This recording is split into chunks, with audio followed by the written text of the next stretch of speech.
अमित ठाकरे शिवतीर्थहून नवी मुंबईमध्ये दाखल. नेहरू पोलीस स्टेशनमध्ये जाऊन नोटीस स्वीकारली. तर मनसैनिकांकडून शहरात शक्ती प्रदर्शनाची जय्यत तयारी.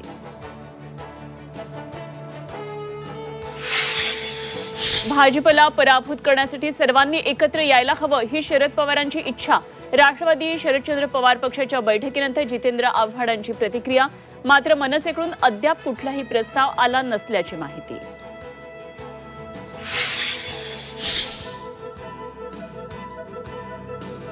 मनसेला सोबत घेण्यावरूनच काँग्रेसमध्ये मतभेद. वर्षा गायकवाड म्हणतात दडपशाही करणाऱ्यांसोबत जाणार नाही.